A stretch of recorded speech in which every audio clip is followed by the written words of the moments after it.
కితాబిస్తే నా విలువ ఎక్కువ కాదు, ఎవరో నాకు కితాబు ఇవ్వకపోతే నా విలువ తక్కువ కాదు. నేను రాజశేఖర రెడ్డి రక్తం. రాజశేఖర రెడ్డి గారు వైఎస్ రాజశేఖర రెడ్డి గారు అయినప్పుడు ఆయన బిడ్డ వైఎస్ షర్మిలారెడ్డి కాకుండా ఎలా పోతుంది? ఆయన మనవడు రాజశేఖర రెడ్డి గారు మరీ ముఖ్యంగా కోరుకొని మా నాన్న పేరు పెట్టుకుంటాను అని వైఎస్ రాజారెడ్డి అని పేరు పెడితే ఆ మనవడికి ఆ పేరు కాకుండా ఎలా పోతుంది? ఎవరు ఎన్నైనా మాట్లాడచ్చు వాళ్ళ స్వార్థం కోసం, కానీ నిజం ఎప్పటికీ నిలకడగానే నిలుస్తుంది.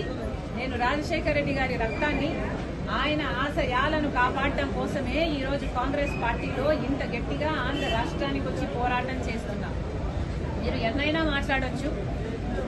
ఈరోజు పొద్దున చాలా దగ్గరి మనుషులు కూడా చాలా విచిత్రమైన, చాలా బాధ కలిగించే కామెంట్స్ చేశారు.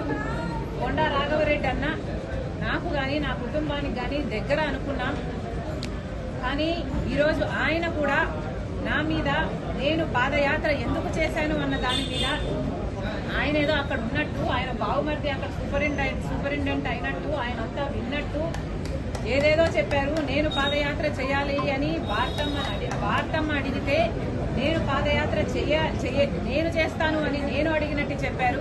అన్న కొండ అన్న, మీ సూపరింటెండెంట్ చేత వచ్చి ఆయన ఈ మాట చెప్పించగలరా? మీరు మీ దేవుని మీద, మీ బిడ్డల మీద ప్రమాణం చేసి జరిగింది ఇది అని ప్రమాణం చేయగలరా మీడియా ముందర? నేను ప్రమాణం చేయగలను జరిగింది అది కాదు అని. నేను పాదయాత్ర చేస్తాను అని నేను ఎప్పుడూ అడగలేదు. నన్ను కోరితే నేను ఒబ్లైజ్ చేశాను తప్పితే ఇది నిజం కాదు అని నేను నా బిడ్డల మీద, నా దేవుని మీద ప్రమాణం చేసి చెప్పగలను. ఇదే స్థాయిలో మీరు చెప్పగలరా? నేను నా భర్త పోయి అక్రమంగా డబ్బులు సంపాదించుకోవాలి అన్న ఉద్దేశంతో మేము జగన్ రెడ్డి దగ్గరికి వెళ్ళి మేము అడిగినట్టుగా మీరు చెప్తున్నారు. మీరు అక్కడ ఉన్నారా? మీరు అది ప్రూవ్ చేయగలరా? కనీసం నేను విజయవాడకు ఆ ప్రమాణ స్వీకారం రోజు తర్వాత ఒక్కసారి ప్రైవేట్ అఫైర్స్ విషయంగా పోవడం తప్పితే, అది కూడా విజయమ్మ గారితో సహా నా భర్తతో కాదు, పోవడం తప్పితే మొన్న పెళ్లి కార్డు ఇచ్చేంత వరకు నేను ఎప్పుడూ పోలేదు. పోనీ నేను వెళ్ళానని మీరు ప్రూవ్ చేయండి, మీ మాట నిజం అనిపించుకుందాం. ఎందుకన్నా దేవుడు చూస్తున్నాడు.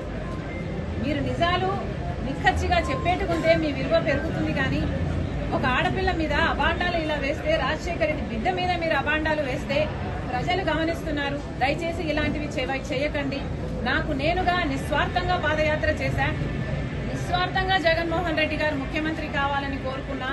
ముఖ్యమంత్రి అయినాక నాకు ఈ పని కావాలని గాని, నాకు ఈ పదవి కావాలని గాని నేను ఏ రోజు కోరిన దాన్ని కాదు. దీనికి సాక్ష్యం మా అమ్మే. ఈ విషయాలన్నీ అమ్మకు తెలుసు. మీకు దమ్ముంటే అమ్మ చేత చెప్పించండి. పాదయాత్ర